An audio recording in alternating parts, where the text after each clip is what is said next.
Police के द्वारा encounter को लेकर उत्तर प्रदेश के अंदर रार चल रही है। लगातार विपक्षी दल और खासकर समाजवादी पार्टी के राष्ट्रीय अध्यक्ष अखिलेश यादव सरकार के ऊपर निशाना साध रहे हैं। वो लगातार इस बात को कह रहे हैं कि पुलिस एनकाउंटर कर रही है, जानबूझ के कर रही है, लाया जाता है आरोपियों को कहीं और से, उसके बाद उनको गोली मार दी जाती है। और यही कारण है कि सिर्फ गोली पैर पे ही पड़ती है। अभी सबसे जो हालिया जो मौका था जब मंगेश यादव की बात हुई थी, तो उसको लेकर भी काफ़ी हमलावर हैं अखिलेश यादव योगी सरकार के ऊपर।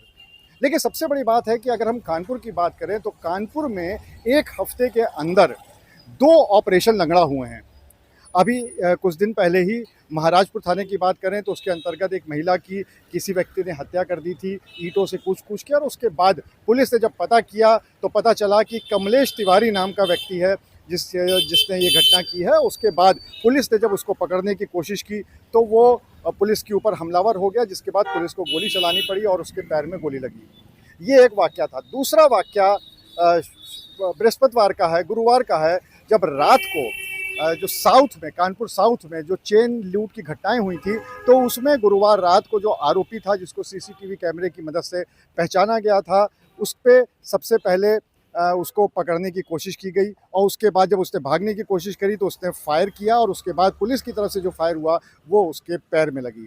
तो ये 2 घटनाएं हुई थी।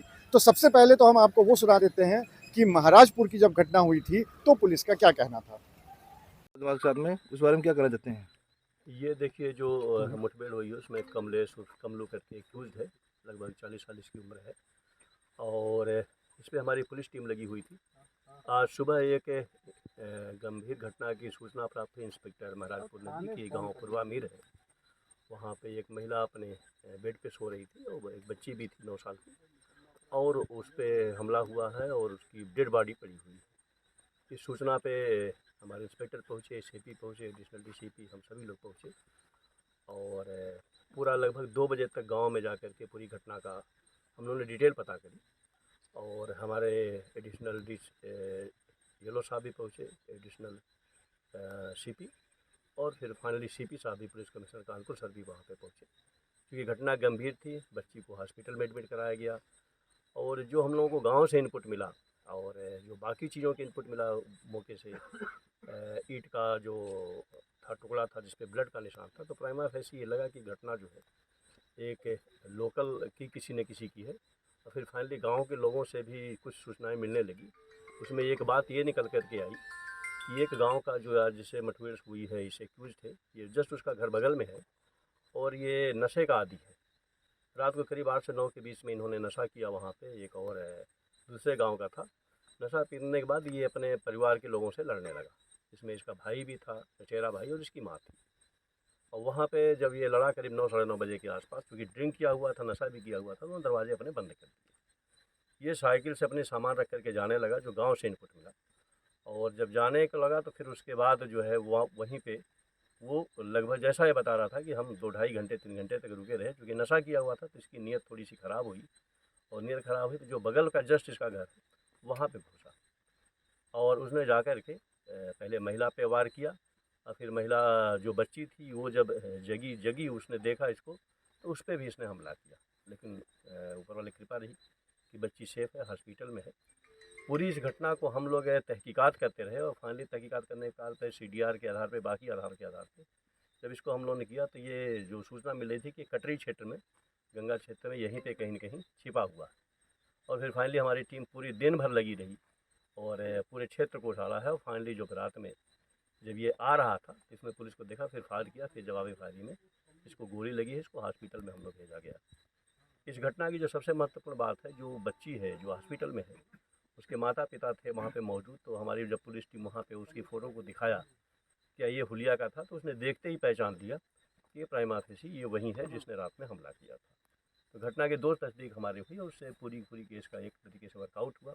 बड़ी गंभीर घटना थी, महिला की जान गई है और पूरी टीम हमारी लगी रही, सर्विलांस लगी रही, थाना लगा रहा, हमारे तीनों थाने लगे रहे, हमारे CP लगे रहे, DCP लगे रहे। तो ये पूरी घटना एक तरीके से वर्कआउट हुई। सर, हत्या कोई मकसद नज़र आया सामने?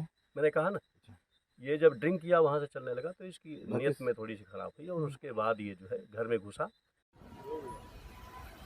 अब जो दूसरी घटना थी जिसमें कि चेन स्नैचर था और उसको जब पुलिस ने पकड़ने की कोशिश करी तो पुलिस के अनुसार वो भागने लगा, उसने फायर करने की कोशिश करी और अपने बचाव में पुलिस को गोली चलानी पड़ी जो कि उसके पैर में लग गई। इस पूरे मामले में पुलिस का क्या कहना है, चलिए आपको वो भी सुना देते हैं। देखिए, पिछले दिनों साउथ जोन में कुछ स्नैचिंग्स हुई थी, जिसके चलते पूरे साउथ जोन में कई सारी टीमें गठित कर लगातार चेकिंग शाम और रात के वक्त की जा रही थी। इसी तरह की एक टीम के द्वारा गांव फतेहपुर थाना गुजैनी में चेकिंग की जा रही थी, जिसमें कि संदिग्ध व्यक्ति के मिलने की जानकारी हुई। जो संदिग्ध व्यक्ति स्नैचिंग्स में सीसीटीवी में देखा गया था, उसी के जैसा हुलिया और बाइक वाला एक व्यक्ति उस टीम ने देखा। उसे रोकने का प्रयास किया तो वो पिपौरी गांव की तरफ भाग निकला, जहां पर पहले से हमारी एक टीम चेकिंग कर रही थी। उस टीम ने उसे रोकने का प्रयास किया तो वो बाइक की स्पीड बढ़ाकर आगे दौड़ाने लगा, जिसमें कि बारिश की वजह से सड़क पे काफी कीचड़ होने की वजह से वो फिसलकर गिर गया और उसने भागते समय फायरिंग करने की कोशिश की, जिसमें आवश्यकतानुसार फायरिंग करने पर उसके पैर में गोली लगी है। घायल व्यक्ति को इलाज के लिए भेजा जा चुका है। जो इनिशियल डिटेल्स प्राप्त हुई हैं, इस व्यक्ति का नाम सत्येंद्र यादव है। ये पहले भी जेल जा चुका है और बाकी डिटेल्स जैसे ही मिलती हैं जल्दी साझा की जाएंगी। अब ये पुलिस का ऑपरेशन लगड़ा तो चल ही रहा है, लेकिन अब बीजेपी की तरफ से इस तरह की आवाज़ उठने लगी है कि अब अखिलेश यादव कहाँ हैं। क्योंकि अगर हम महाराजपुर की घटना की बात करें तो वहाँ पर आरोपी का नाम था कमलेश तिवारी, और अगर हम दूसरे जो चेन स्नैचर है उसकी बात करें तो उसका नाम था सत्येंद्र यादव। जिस तरह से आरोप प्रत्यारोप सत्ता पक्ष और विपक्ष के बीच में चल रहा है, तो ऐसे में अब बीजेपी के लोगों का ये कहना है कि क्या अखिलेश यादव अब कानपुर आएंगे, क्या वो कानपुर के मुद्दे को उठाएंगे। एक तरफ कमलेश तिवारी हैं और दूसरी तरफ सत्येंद्र यादव है, और बीजेपी का सवाल ये है कि जिस तरह से मंगेश की बात को राष्ट्रीय अध्यक्ष अखिलेश यादव ने उठाया था समाजवादी पार्टी के, क्या अब कानपुर के कमलेश तिवारी और सत्येंद्र यादव के मामले को भी उसी तरह से उठाते हैं। अनुराग अग्रवाल, TV9 कानपुर।